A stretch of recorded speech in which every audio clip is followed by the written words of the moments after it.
पहुंचाने का प्रयास करेंगे तो निश्चित है कि हमको अच्छा प्राप्त होगा। हमने पहले कथा में कहा, एक उंगली हम जब किसी पर उठाते हैं तो ये 3 उंगलियां हमारे ऊपर जाती है कि आप अपने भीतर झांक कर देखो कि आप कैसे हो। हम पहले भी कहे हैं कि अगर एक बाल्टी पानी की भरी है, एक बाल्टी को भरा गया है, तो जरा विचार कर कर देखिएगा कि उस बाल्टी को भरने में कुछ ना कुछ खाली जरूर हुआ होगा। ऊपर की टंकी खाली हुई होगी, कुछ ना कुछ कुआं खाली हुआ होगा, बावड़ी खाली हुई होगी, तालाब खाली हुआ होगा, या कुछ ना कुछ खाली जरूर हुआ है। खाली हुआ इसलिए दूसरी बाल्टी भराई, खाली हुआ इसलिए हंडा भराया, खाली हुआ इसलिए पात्र भराया, खाली हुआ इसलिए कुछ ना कुछ पात्र भरा गया। शास्त्र कहता है कि जब अंदर से खाली हो गए, अंदर से आप खाली हो जाओगे, तब तो कुछ ना कुछ तुम्हारे भीतर फिर समाहित होगा। एक संत एक दरवाजे पर भिक्षा मांगने के लिए गए, और संत दरवाजे पर जब भिक्षा मांगने के लिए गए तो उन्होंने अलग जगाई, आवाज लगाई, माता भिक्षाम दे, माता भिक्षाम दे, माता भिक्षाम दे। बार बार अलग जगा रहे हैं, बार बार भिक्षा मांग रहे हैं। जब संत ने बार बार अलग जगाई तो अंदर से बुजुर्ग माता निकल कर आई और पात्र में थोड़ी सी खीर लेकर आई थी, और वो खीर पात्र में लेकर आई और बाबा जी से कहा, बाबा जी लो आपका पात्र करिए, हम खीर डाल देते हैं। आप अपना पात्र करिए, हम इसमें खीर डाल देते हैं। बाबा जी ने जैसे पात्र करा, पात्र करते से ही बूढ़ी माँ ने देखते से कहा, बाबा जी इस पात्र में तो बहुत सारा कचरा भरा हुआ है, इस पात्र को धो लो, साफ कर लो, फिर खीर डाल दूंगी। नहीं नहीं, आप तो इसमें खीर डाल दो। संत ने कहा, आप तो इसमें खीर डाल दो। बूढ़ी माँ बोलती है, बाबा जी इस पात्र में गंदगी भरी हुई है, अगर गंदगी भरी है तो खीर कैसे टिक सकती है? अगर गंदगी भरी हुई है तो इसमें खीर कैसे रह सकती है? अगर गंदा है ये तो इसमें खीर कैसे रहेगी? खीर तो बेकार हो जाएगी, खीर तो बेकार, सब दूर, उसको कोई खाने के लायक नहीं बचेगा, उसको कोई खाएगा, खीर तो बेकार हो जाएगी। फिर इस खीर का मतलब क्या? फिर इस खीर की महत्वता क्या है?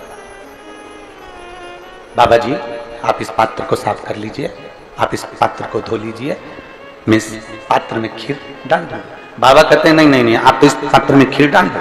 नहीं, खीर बेकार हो जाएगी, खीर गंदी हो जाएगी, खीर खाने के लायक नहीं रहेगी, खीर बेकार। बूढ़ी माँ बार बार जिद कर रही है, बाबा जी बार बार कह रहे हैं। आखिरी में बूढ़ी माँ ने बाबा जी से पूछा कि मेरे दरवाजे पर तुम रोज भिक्षा मांगने आते हो, पर आज इस पात्र में कचरा लेकर क्यों आ गए जिसमें तुम खीर ले रहे हो? तो बाबा जी ने कहा, माँ मैं तेरे दरवाजे से रोज निकलता था, और निकलता था तो मैं रोज भगवान का नाम लेते हुए जाता था, तू मेरे उस नाम को गुनगुनाती रहती थी, पर मैं तेरे दरवाजे से जब वापस निकल कर जाता था तो तेरे दरवाजे से झगड़े की आवाज आती थी, लड़ाई की आवाज आती थी, अपशब्द की आवाज आती थी, आड़े टेढ़ी बातों की आवाज आती थी, इसलिए माँ मैं ये कचरे का पात्र लेकर आया हूं। तो इससे क्या बताना चाहते हो? बाबा जी ने कहा, माँ मैं ये बताना चाहता हूं कि पात्र में कचरा भरा है तो खीर इसमें अच्छी नहीं रह सकती, उसी तरह मन में अगर निंदा, कपट, चुगली, बेईमानी भरी है तो भगवान का नाम इसमें नहीं रह सकता,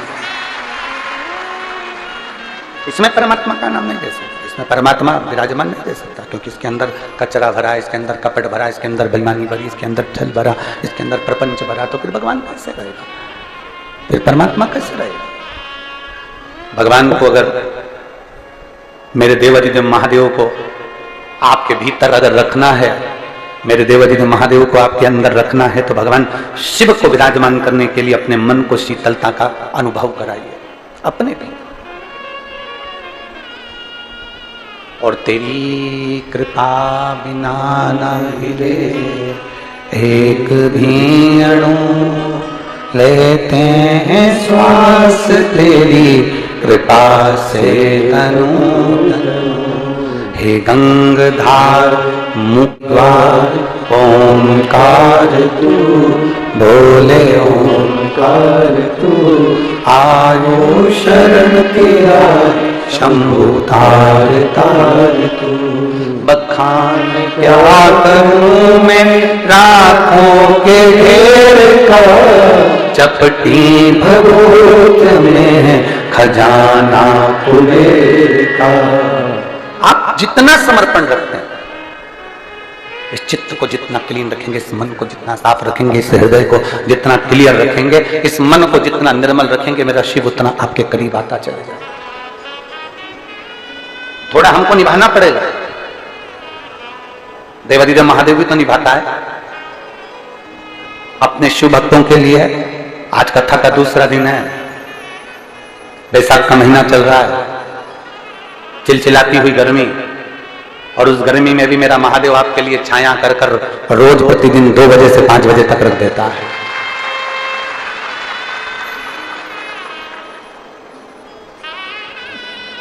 अपनी चित्तवृत्ति में शिव को लाने का प्रयास है। देखिए, कल थोड़ा सा कथा का समय बदल के रहेगा, क्योंकि कल थोड़ा सा एक कार्य रहेगा, तो उसके कारण बस कथा का क्रम कल थोड़ा सा 1 बजे से 4 बजे तक कल की कथा रहेगी।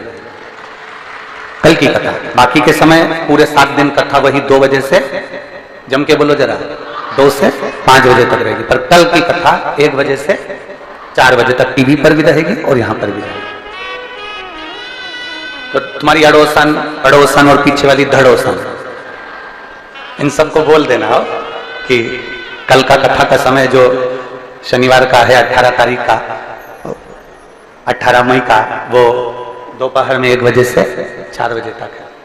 बस केवल 1 दिन का, बाकी के समय वही क्रम चल। तो शिव तत्व की प्राप्ति, शंकर की प्राप्ति, और प्राप्त करने के लिए मेरे महादेव को कुछ नहीं चाहिए।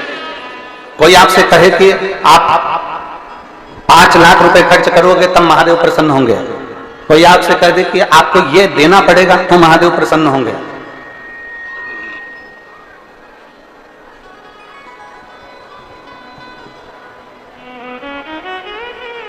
कोई आपसे कह दे कि आपको इतना भगवान के मंदिर में देना पड़ेगा तब महादेव प्रसन्न होंगे, समझ लेना फालतू की बात है। शंकर को प्रसन्न करने के लिए, भगवान देवादिदेव महादेव को प्रसन्न करने के लिए अंबारियों की जरूरत नहीं, धन वैभव की जरूरत नहीं, तुम्हारे अच्छे परिधान की, बहुत अच्छे कपड़ों की, आभूषणों की जरूरत नहीं। मेरे महादेव को प्रसन्न करने के लिए केवल तुम्हारे भीतर का जो मन है वो इतना साफ कर लीजिए कि भगवान तुम्हारे घर में उस मन के अंदर प्रवेश कर जाए।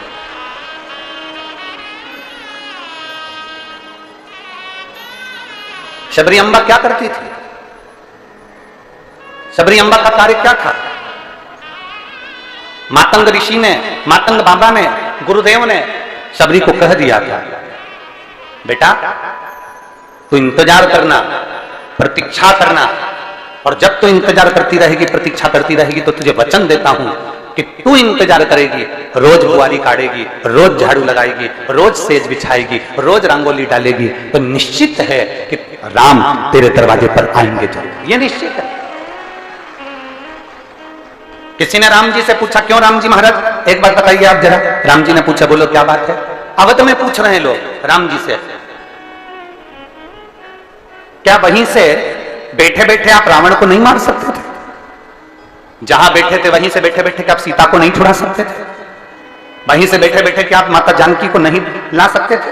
राम जी ने कहा, एक बाण चलाता रावण को मार देता, एक बाण चलाता लंका को जला देता, एक बाण चलाता रावण के पूरे वंश को मिटा देता, एक बाण चलाता और रावण की पूरी सेना को समाप्त कर देता, और एक बाण चलाता माता जानकी को लेकर अवध में आ जाता। पर मैं बाण चलाकर रावण को नहीं मारना चाहता था। उसका कारण केवल इतना था कि अयोध्या से लेकर लंका के बीच में जितने संत, साधु, सन्यासी, तपस्वी, साधक मेरा इंतजार कर रहे थे, उनके लिए मुझे 14 वर्ष के लिए वन में जाना पड़ा। अगर कुछ प्रेरणा मिली है, अगर कुछ आपको मिला है, कुछ पद मिल गया, प्रतिष्ठा मिल गई, कुर्सी मिल गई, सत्ता मिल गई, वैभव मिल गया, तुम्हें यश मिल गया, सम्मान मिल गया, आदर मिल गया, तो ये मानकर चलना कि महादेव ने हमको जनमानस की सेवा के लिए दिया है, मेरे भोलेनाथ ने जगत की सेवा के लिए दिया है, मेरे भोलेनाथ ने ये संपूर्ण विश्व की सेवा के लिए दिया है। ये शरीर जितना बन सके इसको सेवा के क्रम में हमें लगाना, जितना बन सके इसको अच्छे कर्म में लगाइए। और जिस दिन इस शरीर को आप अच्छे कर्म में लगाते रहोगे, अग्रणता का भाव देते चले जाओगे, लोगों का आदर करते चले जाओगे, सम्मान, तो कई लोग हमसे कहते भी हैं, कई लोग कहते हैं,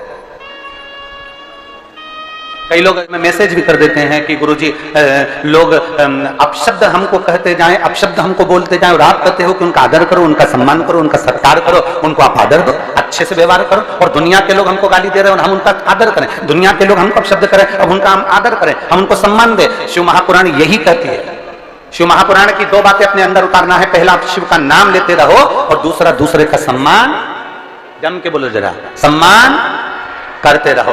सास गाली दे रही है तो भी हमें सम्मान करना है, ससुर गाली दे तो भी हमें सम्मान करना है, बहू अपशब्द बोले तो भी हमें सम्मान करना है, बेटा आड़ा टेढ़ा बोले तो भी हमें सम्मान करना है, पड़ोसी अपशब्द बोले तो भी हमें सम्मान करना है, रिश्तेदार अपशब्द बोले तो भी हमें सम्मान करना है। उसका कारण केवल इतना सा है, अपमान करने वाला व्यक्ति एक दिन हार कर बैठ जाता है और सम्मान करने वाला व्यक्ति एक ऊंची सिंहासन पर बैठ जाता है।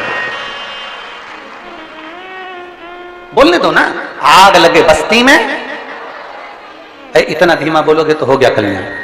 आग लगे बस्ती में, क्या किसको रोइए सोइए।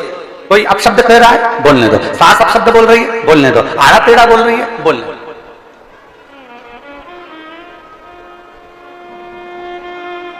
कितना बोलेंगे? सत्य को कोई छुपा सकता है क्या? अरे जम के तो बोलो, सत्य को कोई नहीं छुपा सकता, कोई भी। सत्य को कोई नहीं छुपा। कोई कहे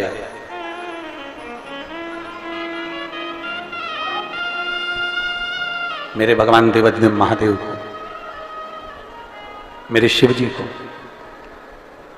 दुनिया के किसी देवता को अगर सबसे ज्यादा अपशब्द बोले जाते होंगे तो शंकर भगवान को बोले जाते होंगे। बोलो सही है? क्या कहते हैं? गंजेड़ी है।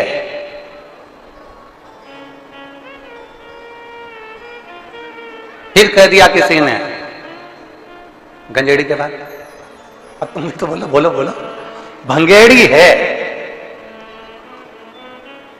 फिर कह दिया किसी ने अड़भंगा है। फिर किसी ने कह दिया अवधूत है।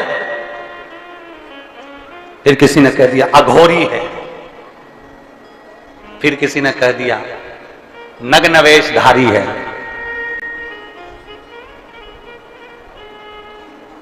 ये सब देखकर ही तो दक्ष प्रजापति अपने जमाई का सम्मान नहीं कर पाए थे। ये सब देखकर ही तो दक्ष प्रजापति अपने जमाई का आदर नहीं कर पाए थे, सत्कार नहीं कर पाए थे। उन्होंने अपशब्द कहे, आदर नहीं करा, सम्मान नहीं करा, सत्कार नहीं करा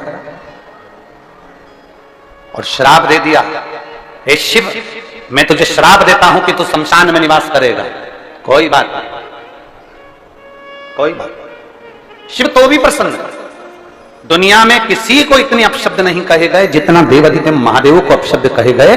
दुनिया में किसी को इतना आड़ा टेढ़ा नहीं कहा गया जितना देवाधिदेव महादेव को आड़ा टेढ़ा कहा गया। जरा विचार करना, जब शंकर जी को लोग अपशब्द कह सकते हैं तो शंकर के भक्त को भी दुनिया के लोग अपशब्द कह सकते हैं। उसमें कोई संशय का विषय नहीं रखना। अगर आप शंकर के भक्त हो, यहाँ जितनी मेरी जीजियां बैठी हैं, जितने मेरे जीजा बैठे हैं और जितने आस्था चैनल पर कथा श्रवण कर रहे हैं, जितने फेसबुक यूट्यूब पर कथा सुन रहे हैं, जितने विश्व के लोग इस कथा का रसपान ग्रहण कर रहे हैं, उनसे निवेदन करूंगा, अगर आप शंकर को एक लोटा जल चढ़ाते हो, शंकर पर बेलपत्र चढ़ाते हो, शंकर का श्रृंगार करते हो, आप शिव जी की आराधना करते हो, तो आप शंकर के भक्त हो। इतना अंदाजा लगाकर रखना कि आपके देवाधिदेव महादेव को अगर लोग अपशब्द कह सकते हैं तो शंकर के भक्त को भी दुनिया के लोग अपशब्द कह सकते हैं। पर घबराना नहीं है, हमें भगवान शिव की भक्ति में जागृत रहना। एक पत्र है, देखिए।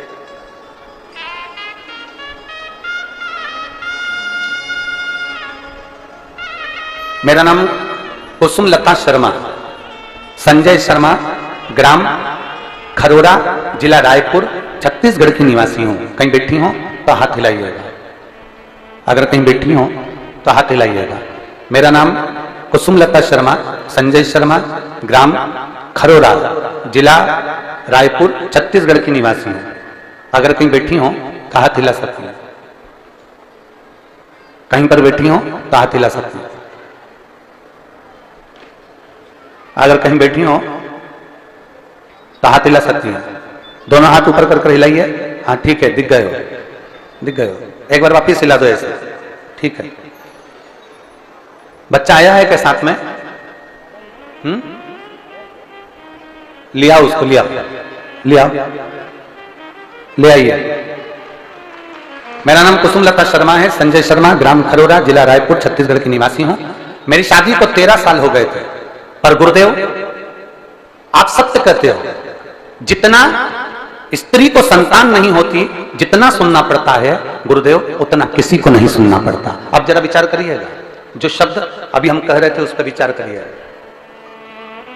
शिव का जो भक्त है, शंकर का जो भक्त है, शंकर का जो भक्त होता है, शिव का जो भक्त होता है, शंकर की आराधना करने वाला होता है, उसको सुनना पड़ता है। जब देवदेव महादेव पर लोग उंगली उठा सकते हैं, भगवान शंकर को अपशब्द कर सकते हैं, तो संसार में दुनिया के लोग आपको भी कुछ ना कुछ बोल ही सकते हैं। गुरुदेव संतान प्राप्ति 13 साल तक नहीं हुई। 13 साल तक हम डॉक्टरों को दिखाते रहे, जो बोलता था वैसा करते थे, टेस्ट बेबी भी करवाया, पर उसका भी कोई फर्क नहीं पड़ता। लोगों ने कहा वहां जाकर गोद भरवा लो, हमने गोद भी भरवाई। ऐसा कोई कार्य नहीं था जो हमने 13 सालों में नहीं करा गुरुदेव।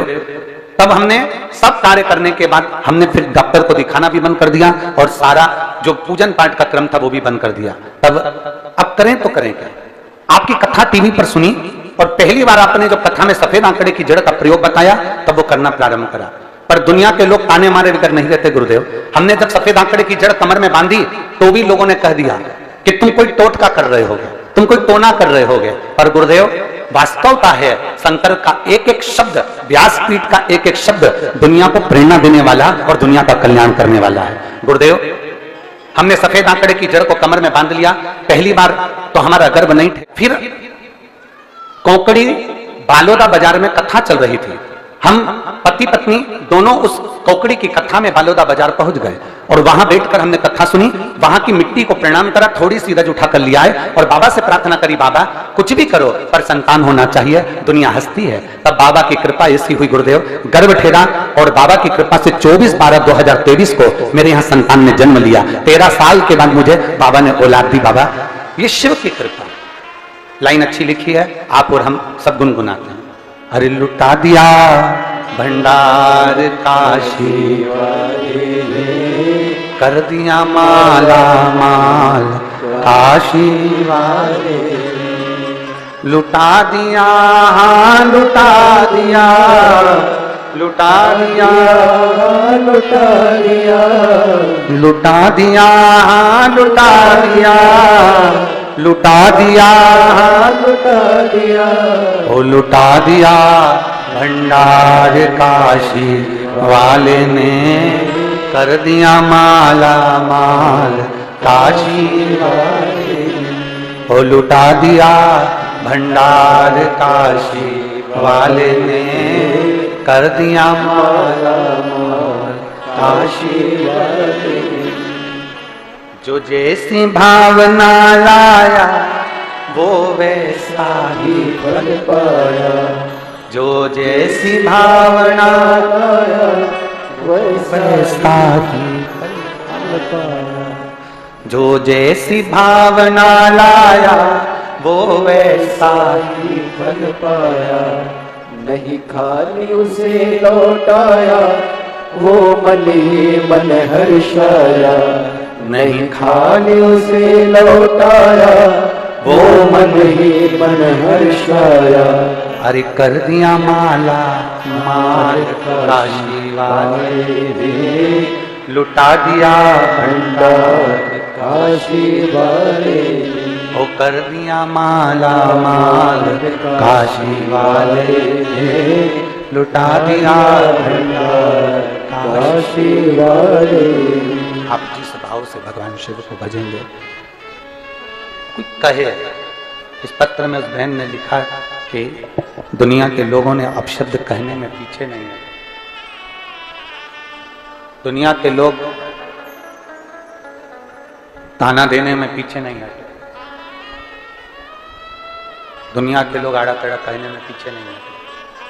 पर शिव पर करा गया भरोसा, भगवान शिव पर करा गया विश्वास, शंकर जी पे करी गई एक दृढ़ता, एक विश्वास, एक भरोसा, एक भरोसा, एक विश्वास, एक दृढ़ता। शंकर पर करा गया भरोसा, दृढ़ता, विश्वास, मेरा महादेव कभी नहीं टूटने देगा। इसने लिखा पत्र में, हमने जब सफेद आंकड़े की जड़ बांधी तो लोगों ने अपशब्द कहा, क्या जड़ बांधने से भी संतान की प्राप्ति हो सकती है? क्या जड़ बांधने से भी भगवान शंकर की प्राप्ति हो सकती है? क्या हमारे मन की कामना पूर्ण हो सकती है? जड़ बांधने से क्या भगवान शंकर हमारी गोद भर सकते हैं? और आपसे भी कर रहे हैं और जितने टीवी पर सुन रहे हैं उनसे भी कर रहे हैं। हम रोज प्रतिदिन पूजन करते समय 2 चीजें मांगते हैं, वो आपको भी मालूम है। और इस व्यासपीठ से भी आपसे कहेंगे, आप भी सुबह उठते समय भगवान से 2 चीजें सबके लिए मांगा करो। क्या 2 चीजें हैं? मेरे बाबा, ओ मेरे महाकाल राजा, ओ मेरे कुबेर भंडारी, इतनी कृपा करना, पुरुष की जेब कभी खाली मत रखना और नारी की गोद कभी खाली मत रखना। हमने पहले कथा में कहा, जिस पुरुष की जेब खाली रहती है उसका सम्मान दुनिया कहीं नहीं करती। गरीब का क्या सम्मान?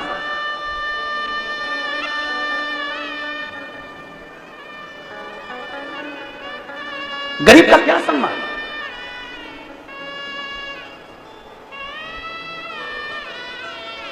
आज एक बात कहना चाहेंगे कुरुद की भूमि से, आपको अगर बुरा ना लगे तो, और लग भी जाएगा तो कोई बात नहीं, उसमें कोई टेंशन वेंशन तो अपन लेते ही। क्या टेंशन लेके चले बुरा लगने और नहीं लगने का? संसार में सबको संतुष्ट करना तो बड़ा कठिन काम है। घर के लोग संतुष्ट नहीं हो पाते। एक बहू को मनाओ तो दूसरी रूठ जाती है। एक बेटे से अच्छे से बात कर लो तो दूसरी बेटे को ऐसा लगता है कि मम्मी सब कुछ इसी को दे देगी।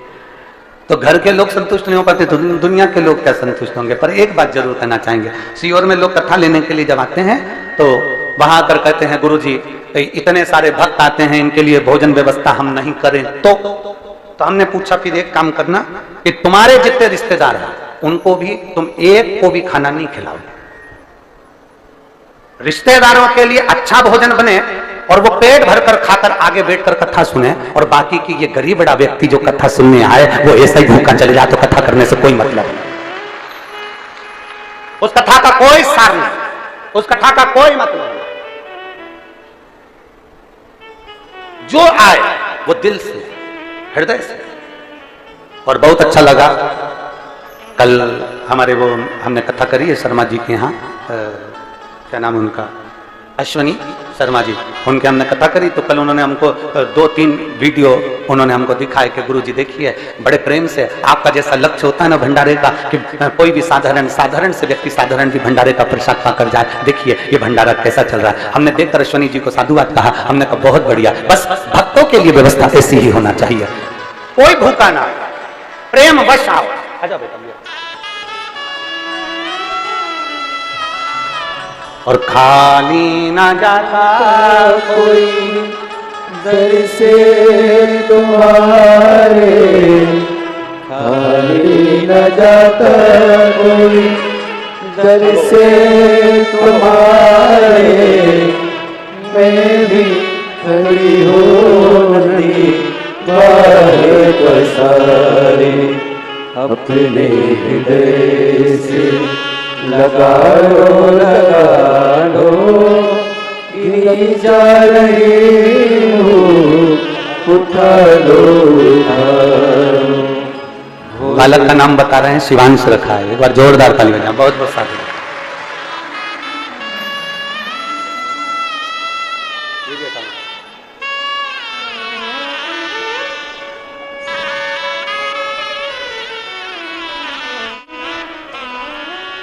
शब्द पर अब शब्द कोई कहना, ताने पर ताना कोई दे, आड़ा टेढ़ा कोई कहने।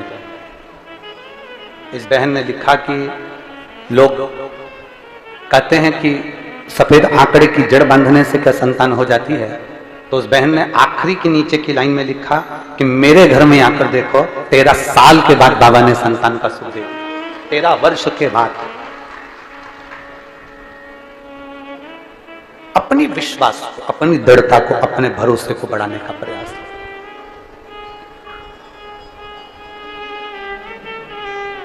स्वयं खा लेना सुकृति है, छुड़ाकर खा लेना विकृति है, और बांट कर खाना यह मेरे भारत देश की संस्कृति है। ये मेरे भारत की संस्कृति है। आप दूसरे को खिलाकर प्रसन्न होकर देखिए, अपने को खाएंगे। एक बहुत बड़ी पार्टी रखकर देख लेना, बहुत बड़ी पार्टी, बहुत पैसे वाला व्यक्ति अगर बहुत बड़ी पार्टी रख लेना तो लोग खाकर जाने के बाद बड़ाई नहीं करेंगे, उल्टा वो अपशब्द कहकर जाएंगे। अरे खूब पैसे वाला व्यक्ति अगर बढ़ चढ़कर पार्टी रख दे तो लोग कहकर जाएंगे अरे हराम का आ रहा होगा, लुटा रहा होगा।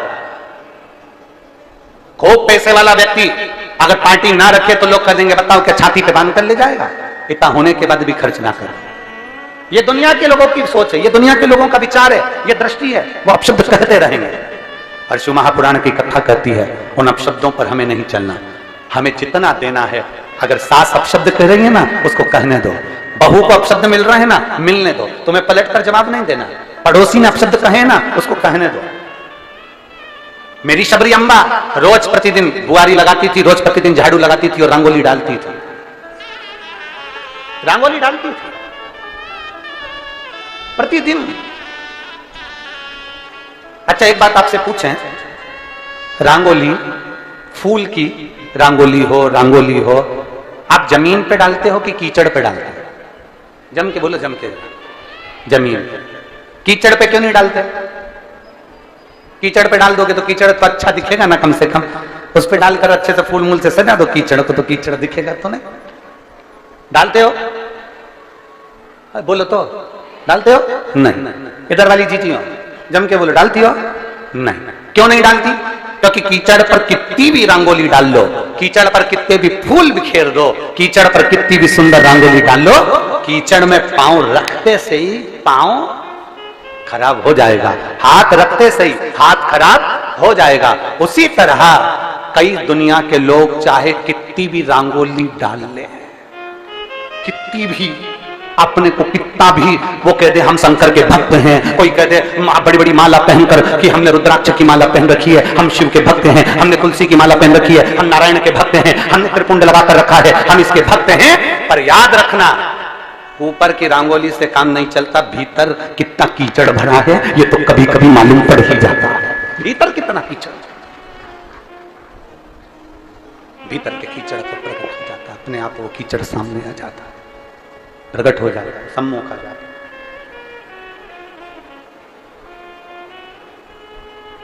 भूमि पर डाला रंगोली, फूल भूमि पर डाले, श्रेष्ठ। कीचड़ को कितना भी सजा लो, कीचड़ को कितना भी संवार लो, कीचड़ हम पहले भी कहे, एक बार आपने कथा में सुना होगा, कीचड़ और लीचड़। जम के बोलो कौन कौन? कीचड़ और लीचड़, इनसे दूरी बनाकर चलना चाहिए। कीचड़ कपड़ा खराब करता है, लीचड़ जिंदगी खराब कर देता है।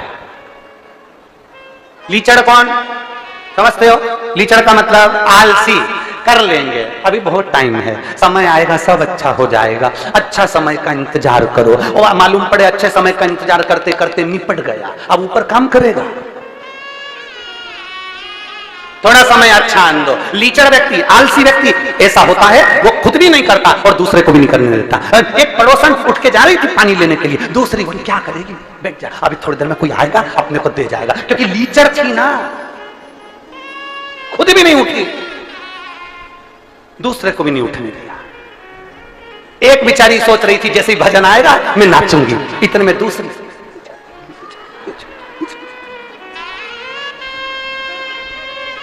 क्यों? क्योंकि उससे उठते ही नहीं बनता, वो उठती, खड़ी होती, नाचती और मन में सोचती मैं वीआईपी कैसे नाचूं।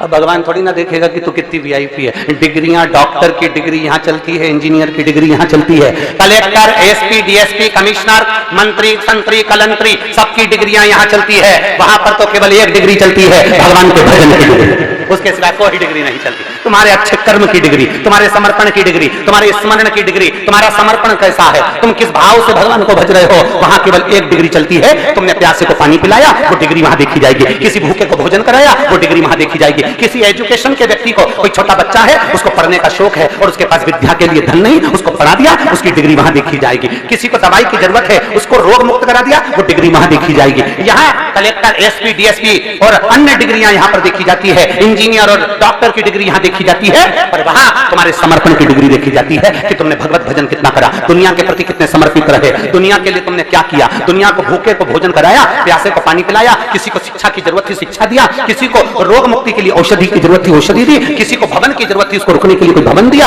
ये वहां देखा जाता है। यहां दुनिया की डिग्री देख सकते हो पर वहां वो डिग्री देखी जाएगी। इसलिए जो कथा अभी 27 तारीख से अमलेश्वर में जो कथा 27 तारीख से होने जा रही है, 1 बजे से 4 बजे तक वो कथा चलेगी अमलेश्वर वाली रोज। तो 27 तारीख से जो कथा अमलेश्वर में होने जा रही है उस कथा का नाम हमने समर्पण शिव महापुराण की कथा दी है। समर्पण शिव महापुराण की कथा कि माता पार्वती शिव जी के प्रति कितनी समर्पण है, माता सती शंकर के प्रति कितनी समर्पण है, माता भगवान राम शंकर के प्रति कितना समर्पण है, भगवान राम का शंकर के प्रति कितना समर्पण है, भगवान गणेश का शंकर के प्रति कितना समर्पण है, रिद्धि सिद्धि का शंकर जी के प्रति कितना समर्पण है, और संसार के मनुष्य का ऋषि संत का भगवान के प्रति कितना समर्पण है। इसलिए उस कथा का नाम समर्पण शिव महापुराण की कथा दी। उसमें हम जाने कि हमारा समर्पण क्या। अपने बेटे को दुकान खुलवा दी, बहुत कुछ कर लिया। अपने बेटे को पढ़ा लिखा लिया, बहुत कुछ कर लिया। अपनी जायदाद बढ़ा ली, बहुत कुछ कर लिया ना। जायदाद तो कौरवों के पास भी थी और सोने का महल तो रावण के पास भी था, और बल के मामले में मानो तो हिरण्यकशिपु हिरण्याक्ष के पास सबसे ज्यादा बल था। और मानो कि सबसे ज्यादा लोग अगर किसी के पास थे तो राजा कंस के पास थे। जब इनका बल नहीं टिका, रावण की लंका नहीं टिकी, हिरण्यकशिपु का बल नहीं टिका, और कंस के जितने भी राक्षस थे वो नहीं टिके, इस मृत्यु लोक में आने के बाद व्यक्ति को मृत्यु की सैया पर सोना ही पड़ता है। तो एक काम करो ना, मरना सबको है, तो शिवपुराण कहती है कोई कर्म ऐसा कर जाना कि मरने के बाद भगवान शंकर को अपना मुंह दिखा सको। और मत बुरे कर्म कर बंदे वरना पछताएगा, भगवान की आंखों से तू बच नहीं पाएगा, तू बच नहीं पाएगा। अरे ओ अज्ञानी मत करना, तेरे कर्म का फल भी तू ही पाएगा, जैसा किया तूने तेरे आगे आएगा। मत बुरे कर्म कर बंदे वरना पछताएगा, भगवान की आंखों से तू बच नहीं पाएगा, तू बच नहीं पाएगा। अरे ओ अज्ञानी मत करना, अरे ओ अज्ञानी मत करना। अपने कर्म को श्रेष्ठ बनाए। उसने अपशब्द कहा, आपने पलटकर अपशब्द कह दिया। उसने गाली दी, आपने पलटकर गाली दे दी। उसमें श्रेष्ठता नहीं।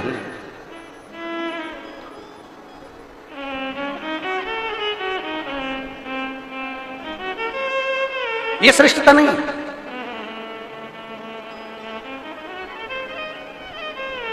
एक यहां पर प्रतिभा जी बैठी हुई है। हम पहले कथा करने आए थे उस स्थान पर, तो कहाँ बैठी है? ये बैठे। इन्होंने पत्र लिखकर कुबेरेश्वर धाम पर भेजा। उस पत्र में इन्होंने लिखा कि गुरुजी, आपने राधा जी के विषय में जो वर्णन किया उसके लिए लोग आपको अपशब्द कह रहे हैं, आप कुछ नहीं कहेंगे? कुबेरेश्वर धाम से इनको फिर मैसेज दिया गया कि जो भी चीजें प्रमाण की होती है वही व्यासपीठ से बोली जाती है। दुनिया के लोग अपशब्द कहें और अपन पलटकर अपशब्द कह दो, अपन अपशब्द पलटकर कह दो, तो उसमें श्रेष्ठता नहीं है। उसमें श्रेष्ठता नहीं है। जिसने पढ़ा ना हो ना, वो इस तरह की बात करते हैं। हमारा तो निवेदन है, जो अपशब्द कहने वाले हैं कि आपने राधा जी के लिए कह दिया कि उनका विवाह अरण्यघोष से हुआ, और आपने बोल दिया कि उनकी सास जटिला और कुटिला का चरित्र का वर्णन कर दिया, आपने कहा कि राधा जी का विवाह, आपने पूरी वीडियो सुनी ही नहीं। जो वीडियो काट कर चलाई गई है वो वीडियो 14 साल पहले की है, और 14 वर्ष पहले जो कथा हमने कमलापुर में कही थी, उस कमलापुर की पूरी कथा निकाल कर सुनना। उसमें हमने राधा जी का विवाह भगवान कृष्ण के साथ भी वर्णन किया है कि ब्रह्मा जी की पूरी कथा सुनिए कि ब्रह्मा जी को जब श्राप लगा तो ब्रह्मदेव ने द्वापर में नारद जी के कहने पर भांडेर वन में जाकर राधा जी और कृष्ण भगवान का विवाह करा। पर उस विवाह को केवल ब्रह्मा जी जानते हैं, उस विवाह को केवल नारद जी जानते हैं, उस विवाह को केवल राधा जी जानती हैं, उस विवाह को केवल कृष्ण जानते हैं। इसके सिवा इस विवाह को कोई नहीं जानता। परंतु राधा जी का जब विवाह हुआ तो हमने उसका वर्णन किया कि अरण्यघोष के साथ में हुआ। अब लोगों ने कहा आपने कैसे कह दिया? तो हम कहें कभी पढ़िए, और अगर पढ़ नहीं सकते तो ब्रज 84 कोस की यात्रा करने जाइए। और ब्रज 84 कोस की यात्रा करने जाओ तो ब्रज 84 कोस में कोकिला वन में जाइए और कोकिला वन में कोसी के पास में मथुरा क्षेत्र कोसी क्षेत्र के मध्य में जावा गांव जाइए और जाव गांव जाइए। उस जाव गांव में जाकर देखिए उस गांव में अनय घोष, जटिला, कुटिला, कृष्ण और राधा जी का मंदिर बना हुआ है जो आज भी ब्रज 84 कोस में विराजमान है, जो आज भी ब्रज 84 कोस में। अब दुनिया के लोग कहे कि आपने कहां से कह दिया ये प्रसंग, तो ब्रह्म वैवर्त पुराण के 271 नंबर पेज पर 49 नंबर के अध्याय में भगवान राधा रानी के विवाह का प्रसंग वर्णित है। और चाहो तो लाओ ब्रह्म वैवर्त पुराण, लाओ ब्रह्म वैवर्त पुराण लेकर। मैं चाहूंगा चैनल वालों से कि आप भी दिखाएं कि ब्रह्म वैवर्त पुराण के अंतर्गत राधा जी के विवाह का प्रसंग है क्यों। गीता प्रेस गोरखपुर की ब्रह्म वैवर्त पुराण, पृष्ठ संख्या 271,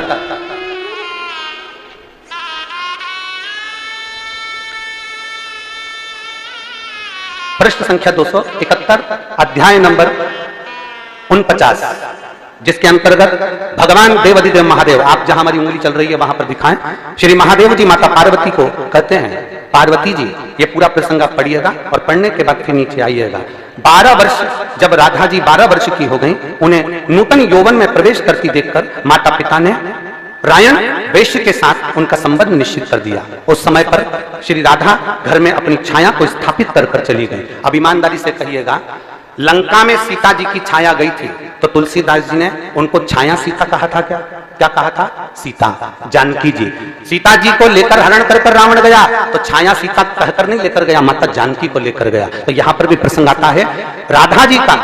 तब राधा जी ने अपनी छाया को स्थापित कर दिया और छाया के साथ ही उक्त रायण का विवाह हुआ। यह प्रसंग हमारे यहाँ ब्रह्म वैवर्त पुराण के अंतर्गत लिखा हुआ है। और अगर किसी को पढ़ना भी ना आए तो हमारा निवेदन है, एक बार ब्रज 84 कोस की यात्रा जरूर करिए। और ब्रज 84 कोस की यात्रा करते समय आप जाव गांव जाइए, कोसी कला के पास में कोकिला वन के अंतर्गत मथुरा के अंतर्गत जाव गांव में जाओ और वहां अनय घोष का मंदिर बना हुआ है, अयन घोष का मंदिर, जटिला कुटिला का मंदिर बना हुआ है जहां भगवान कृष्ण विराजमान। तो दीदी ने कहा कि गुरुजी ये लोग आपको अपशब्द कर रहे हैं। हमने कहा उसका जवाब नहीं दिया जाता, अपशब्द कहने वाले अपशब्द करते रहेंगे और भगवान शंकर की कथा आगे बढ़ती रहेगी। उसका क्या, कोई आड़ा टेढ़ा कह रहा है तो क्या अपन आड़ा टेढ़ा कह देंगे, कोई गाली दे रहा है तो क्या अपन गाली दे देंगे। कितना सुंदर चरित्र महाभारत के अंतर्गत आता है। द्रौपदी के सोते हुए 5 पुत्रों का वध अश्वत्थामा ने कर दिया। सुनिए कथा, अरे बोलो तो जम के।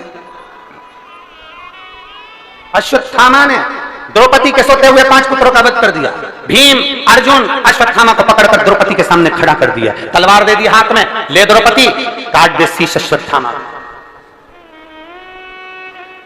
ए द्रौपदी अश्वत्थामा का शीश काट, ले ये तलवार काट दे शीश अश्वत्थामा। द्रौपदी हाथ जोड़कर अपने पति भीम अर्जुन से कहती है, नहीं मैं इसको नहीं मार सकती, ये मेरे गुरु का पुत्र है। गुरु का पुत्र? हाँ, तो इसने तेरे बेटे को मारा तो तू इसको क्यों नहीं मार सकती? द्रौपदी कहती है, अगर कोई कुत्ता हमें काटेगा तो क्या हम कुत्ते को काट खाएंगे? कोई सांप हमें डसेगा तो क्या हम सांप को डस लेंगे?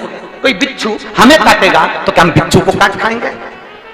द्रौपदी कहती है, अगर कुत्ता हमें काटे तो हमें कुत्ते से दूरी बना लेना चाहिए, कुत्ता हमें काटे तो उससे दूर हो जाओ। कोई भौंकने वाला अगर श्वान है और तुम्हारे पीछे भाग रहा है तो तुम उससे दूरी बना लो और कुत्ते के पास मत जाओ। क्यों जा रहे हो? तुम्हें मालूम है ना कि वो श्वान है, तुम्हें मालूम है। श्वान काटे तो श्वान से दूरी बना, श्वान काटे तो हम श्वान को नहीं काटते। कोई अपशब्द बोल रहा है तो हम अपशब्द नहीं कर सकते, कोई आड़ा टेढ़ा बोल रहा है तो हम आड़ा टेढ़ा नहीं कर सकते, कोई अपशब्दों की गर्जना कर रहा है तो हम अपशब्द नहीं कर सकते। क्यों नहीं कर सकते? क्योंकि उसको ज्ञान का अभिमान है, उसको अहंकार आ गया, अभिमत्ता आ गई, अपने भीतर उसको ज्ञान का अर्जन हो गया, इसलिए वो अपशब्द कह रहा है। पर जो विद्वान ब्राह्मण होते हैं, ब्रज में रहने वाला एक एक विद्वान ब्राह्मण, ब्रज का निवासी जो विद्वान ब्राह्मण होते हैं वो एक एक पुराण का अध्ययन करे हुए होते हैं, इसलिए उनको मालूम है कि ये प्रसंग कहां से लिया गया होगा, ये प्रसंग कहां से बोला गया होगा। जिसने ब्रज 84 कोस की यात्रा करी होगी उसको मालूम है कि हमने ब्रज 84 कोस में कोकिला वन में जब प्रवेश किया था तब हमने अरण्य घोष का मंदिर देखा है, हम वहां पहुंचे हैं, आज भी वो स्थापित है, आज भी वहां जटिला कुटिला विराजमान है, आज भी वहां। संशय बहुत लोगों का क्या है। और फिर निवेदन करेंगे, दुनिया हमने पहले भी कहा सबसे ज्यादा गाली दो लोगों को पड़ रही है। हमने पहले भी कहा, एक प्रधानमंत्री जी जो बेटे हैं मोदी जी, दुनिया में सबसे ज्यादा गाली उनको पड़ती है, और दूसरी गाली में प्रदीप मिश्रा आते हैं। दुनिया में अगर सबसे ज्यादा किसी को गाली पड़ती होगी तो उनको पड़ती होगी। एक कथा के मामले में अगर सबसे ज्यादा गाली पड़ती होगी तो हमको पड़ती होगी। टोटका वाला महाराज, तो ये वाला महाराज, तो अब शब्द, तो ताने, तो गालियां, तो अड़े टेढ़े, तो भी दुनिया के लोग कहें ये इसको कोई फर्क ही नहीं पड़ता, क्योंकि शिव पुराण में हम भी तो कहते हैं आग लगे बस्ती में अपन रो मस्ती में, क्या किसको रोई है चादर ताने। प्रतिभा जी धन्यवाद आपका, आपके चक्कर में दुनिया के लोगों को ब्रह्म विवर्त पुराण का दर्शन हो गया। और उसके लिए साधु शिव तत्व की प्राप्ति, उसको पहचानो। शिव महापुराण की कथा दो चीजों को आधारित करती है, एक शिव का नाम और दूसरे का बोलो बोलो जम के बोलो सम्मान। हमें दूसरे का अपमान नहीं करना, जितना बन सकता है सम्मान के शब्द कहिए। कोई गाली भी देकर चले गए ना तो भी कर दो, बहुत अच्छा व्यक्ति था, मुझे गाली देकर गया है ना, उसमें मेरी कोई गलती होगी तो उसने मेरी गलती को छाट दिया है, मेरी गलती को निकाल दिया है, निकाल। हनुमान जी गए लंका में, श्री हनुमान जी महाराज लंका में प्रवेश कर गए, और लंका में जैसे ही हनुमान जी प्रवेश करे तो उनको रावण ने पकड़वाया और पकड़कर सभा में बुलाया और अपशब्द कहे, ताने दिए, आड़ टेढ़ा कहा। एक पत्र है,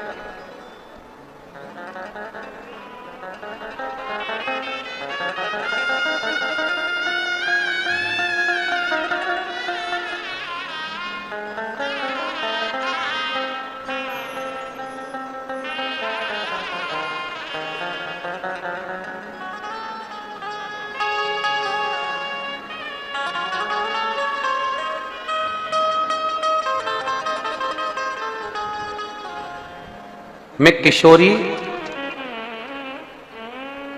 किशोरी सेन छत्तीसगढ़ धमतरी से हूं। कहीं बैठी हैं किशोरी जी? साधु था, आ जाओ, एक बेलपत्र ले जाना, आ जाओ। मैं किशोरी सेन धमतरी छत्तीसगढ़ से हूं। सत्य सनातन धर्म को जगाने की जो अलग जगाई है गुरुदेव, मैं प्रणाम करती हूं।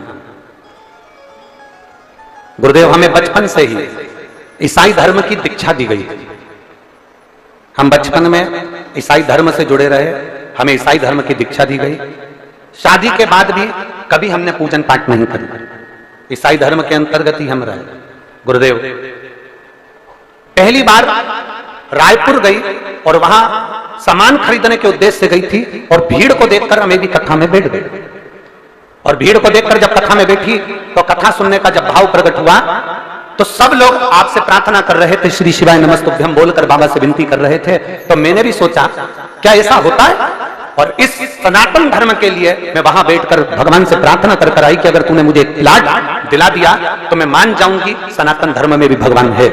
और बाबा ने ऐसी कृपा करी कि मुझे एक प्लाट दिला दिया, तब से मैंने वापिस अपना सनातन धर्म अपना लिया। गुरुदेव मैंने सनातन धर्म अपनाया, कुछ समय के बाद मेरे पापा का सिर में नस फट गई और डॉक्टरों ने कह दिया कि 10 से 15 लाख का खर्चा होगा और इनकी बचने की कोई गारंटी नहीं है। गुरुदेव एक हॉस्पिटल से दूसरे हॉस्पिटल में रिफर कर दिया गया, तब क्या करते? तब उसी समय पर एक हॉस्पिटल में पहुंचे, वहां कुछ इलाज प्रारंभ हुआ और मेरी बहन बोली कि तू चिंता मत कर, मैं स्वयं सीहोर जाती हूं और वहां का रुद्राक्ष लेकर आती हूं। मेरी बहन सीहोर गई, वहां से रुद्राक्ष लेकर आई और डॉक्टरों ने कह दिया था कि ये बच नहीं पाएंगे। हमने रुद्राक्ष का जल उनके शरीर पर लगाना प्रारंभ करा, 2 बूंद उनके होठों पे देना प्रारंभ करा, तब उनको होश आया और उनका शरीर काम करना प्रारंभ करा और ऑपरेशन भी सक्सेस हुआ। पर अभी चलने में थोड़ी सी तकलीफ है और देवादिदेव महादेव की कृपा से वो भी जल्दी से चलना प्रारंभ करेंगे। हम बाबा को नमन करने आए हैं, बाबा को प्रणाम करने आए हैं। ये शिव सत्य, ये वो घड़ी है। और मेरे बाबा दया करना, मैं तेरे भरोसे हूँ। मेरे बाबा दया करना, मैं तेरे भरोसे हूँ। घर के भरोसे हो, ना परिवार के भरोसे हो, ना घर के भरोसे हो, ना परिवार के भरोसे हो। मेरे बाबा दया करना, मैं तेरे भरोसे हूँ। भोले बाबा दया करना, मैं तेरे भरोसे हूँ।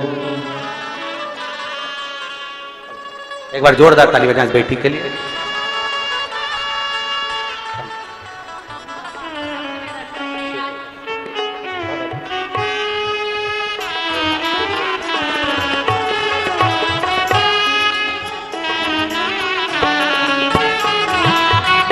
दीदी बोल रही हैं मेरी बहन भी सनातन धर्म से नहीं जुड़ी थी, कभी जिंदगी में वो भी सनातन धर्म से नहीं जुड़ पाई क्योंकि क्रिश्चियन धर्म से थी, पर उसने भी अब पूजन करना प्रारंभ कर दिया और शिव को मानना।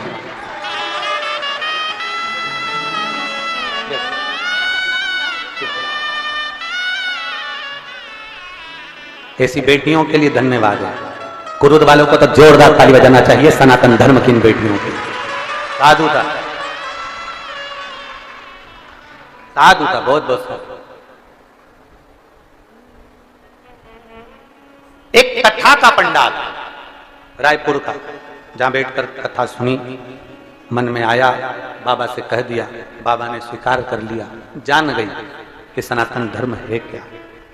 हम तो कई लोगों को देखते हैं तो कहते हैं कि जो जानते हैं कि हमारा शिव शिव है, पहचानते हैं कि शंकर शंकर है, तो भी वो विचित्र भाव लेकर आ जाते हैं। क्या ऐसा हो सकता? क्या ऐसा हो सकता? क्या ये सत्य हो सकता? हम भ्रम में पड़ गए। शिव महापुराण शंकर जी की यह पवित्र कथा लोगों के भीतर का भ्रम निकालती है। शिव महापुराण सत्य को बताने का प्रयास करती है और सत्य हमेशा कड़वा होता है, इसलिए सहन नहीं हो पाता।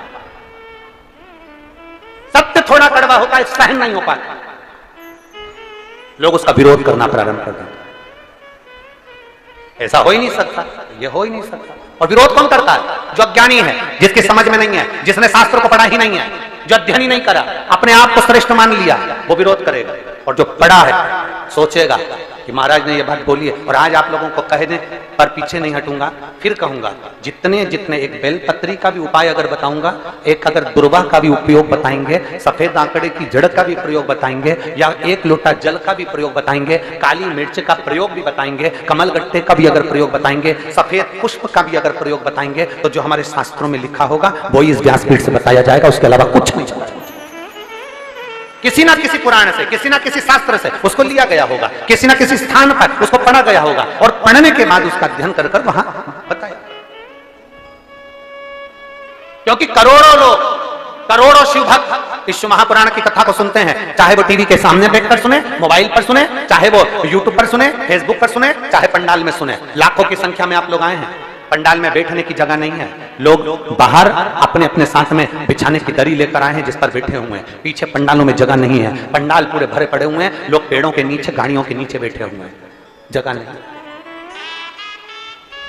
जब लाखों की संख्या में शिव भक्त इस कथा को सुनते हैं तो उनके सम्मुख में पुराणों का वो तत्व जानना चाहिए जो लोगों ने सुना भी नहीं और उसको धारण कर अपने जीवन को उतार कर अपने सत्य मार्ग पर चले, श्रेष्ठ मार्ग पर। और महाराज उस मार्ग पर चलना बहुत कठिन। अब शब्द कहने वाले की दशा क्या होती है ये शिव पुराण बताता है। अब शब्द कहने वाले को आप कभी जवाब मत दो, अब शब्द कहने वाले को जवाब मेरा देव अधिदेव महादेव स्वयं देगा।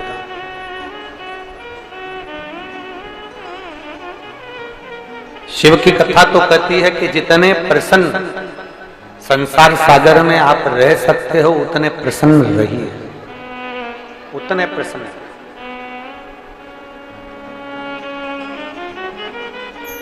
सेल्फी खींची है कभी? अरे बोलो तो जम के, सेल्फी ली है? रोते हुए ली कि मुस्कुराता? जम के बोलो जरा। मुस्कुरा। नहीं, कभी एक आध बार मन कर जा रोते हुए खूब जोरदार, और फिर उसको स्टेटस पे लगा,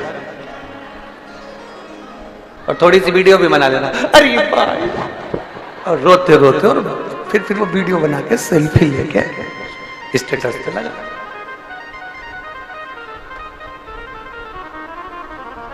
इतने सारे बैठे हो, कभी किसी ने अपने आधार कार्ड का, परिचय पत्र का फोटो खींच के स्टेटस पे लगाया? नहीं, क्योंकि अगर वो फोटो तुमने लगा दिया तो दूसरी बार तुम्हारे पास कोई मैसेज ही नहीं आएगा। कौन कर? फोटो कौन सा लगाते हो? जिसमें तुम मुस्कुरा रहे हो, जिसमें तुम हंस रहे हो, जिसमें तुम प्रसन्न दिख रहे हो, जिसमें तुम्हारे चेहरे पर स्माइल है, वो फोटो तुम खींचते हो, वो सेल्फी तुम लेते हो, और वो फोटो तुम अपने स्टेटस पर लगाते हो। शिव कथा यही कहते हैं, शंकर भगवान का चरित्र कहता है, जितने खुश तुम सेल्फी के समय पर रहते हो, शिव पुराण कहती है, उतने खुश तुम पूरी जिंदगी में रहा करो, तो जीवन अपने आप सुखमय हो, अपने आप।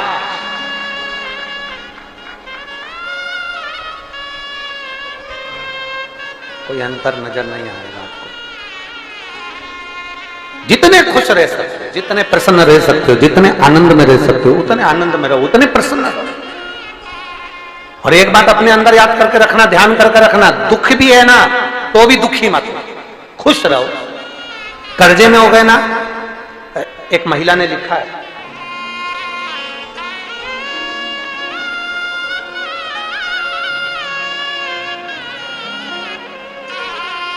पूरी डॉक्टरों की रिपोर्ट उसने लगाई है, पूरी रिपोर्ट जितनी भी होती हैं, पूरी पोथी कम से कम 50-60 पेज की रिपोर्ट उसने लगाई, और उसने लिखा कि चमनबाई साहू,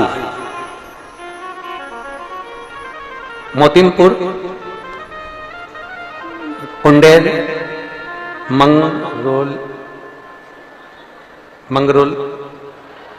मंगरोलोड, ठीक है, तुम समझ गए ना, बस बाकी की तो सब समझ जाएंगे, तुम समझ गए ना तो हो गया।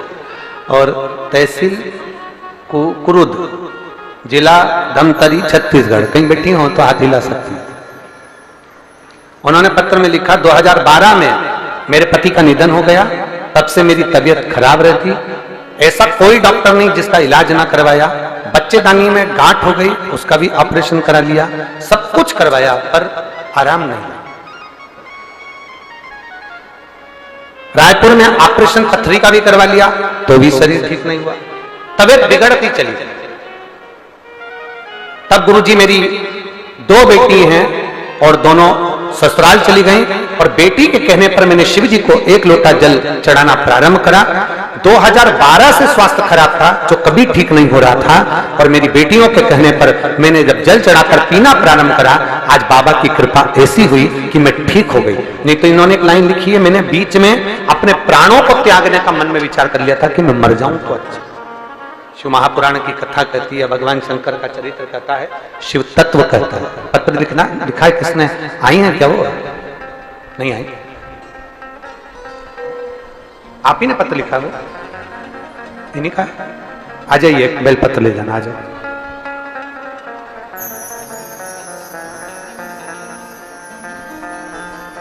शिव तत्व की प्राप्ति, भगवान ओगरधानी, भगवान त्रिकालदर्शी, कैलाशी, अविनाशी, शिव तत्व कहा। कितना भी कर्जा हो जाए, कितना भी दुख आ जाए, कितनी भी तकलीफ हो जाए, कितना भी कष्ट हो जाए, कितनी भी परेशानियां घेर ली हो, कितना भी दुख ने घेर रखा, कितना, शिव महापुराण की कथा कहती है, उसके बाद भी हमें अपने प्राणों को नहीं छोड़ना। कितना भी दुख आए, कितनी भी तकलीफ हो गई हो, कितना भी कष्ट आ गया हो, शिव महापुराण की कथा कहती है शंकर जी के मंदिर में जल चढ़ाने जाना तो प्रसन्न चित्त में जाना, आनंद में जाना, खुश होकर जाना और भगवान देवाधिदेव महादेव से अपने दिल की बात कहकर आना। वो दुनिया का दुख काटता है तो तेरा दुख भी बड़ी निश्चित है काट।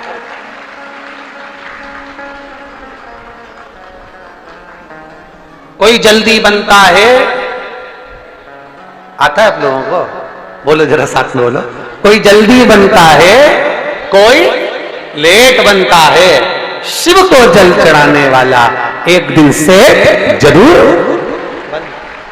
वो बनता जरूर निश्चित। खाली न जाता कोई दर से तुम्हारे, खाली न जाता कोई दर से तुम्हारे, मैं भी खड़ी हो नदी बाहे पसारे, अपने गले से लगा लो गिरा जा रहा हो, उठा लो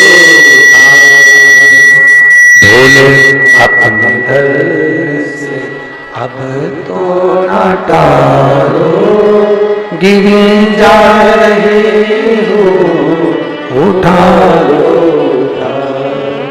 एक विश्वास के साथ, एक दृढ़ता के साथ, एक भरोसे के साथ हम आगे बढ़े। ब्रह्मा जी ने अपशब्द कहे देवाधिदेव महादेव को, अपशब्द कहने वाले कह दें पर उसका भोग उनको भोगना ही पड़ता।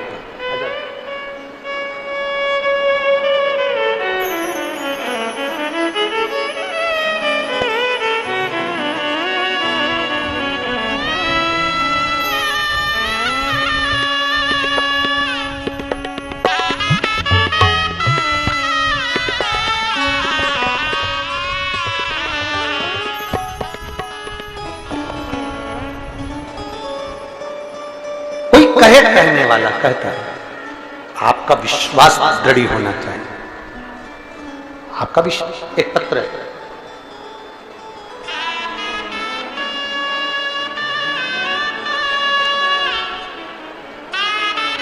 ज्योति मोहनलाल जैन, ज्योति मोहनलाल जैन, आप ही हैं? हाथ हिला दो, आ जाओ एक बेल पत्र ले जाना, आ जाओ। ज्योति मोहनलाल जैन,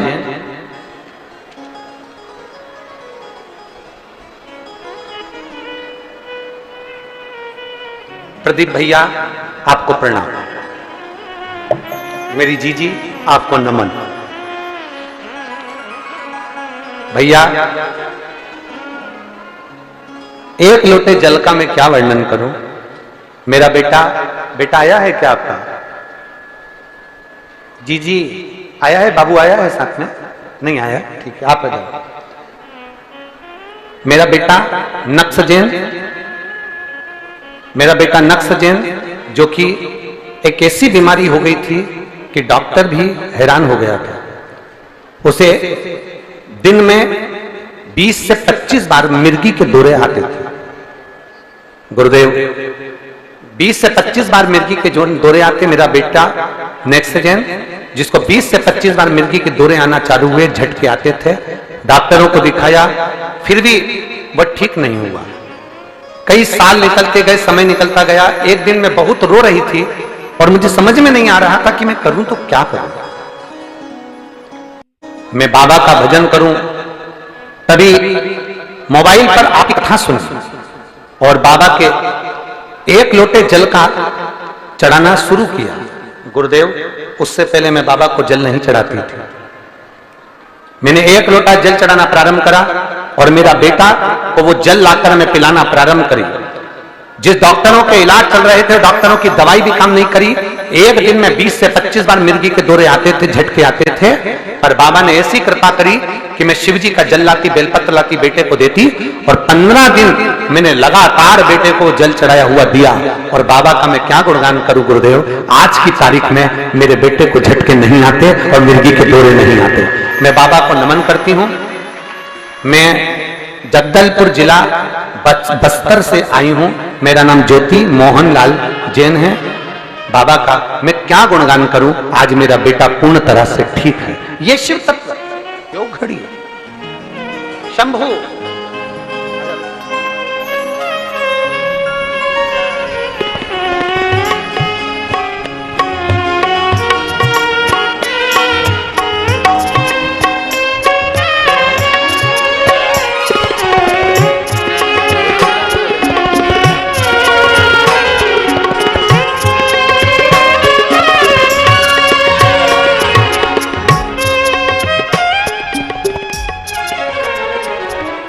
और मेरे बाबा मेरे भोले तेरा सहारा है, मेरे भोले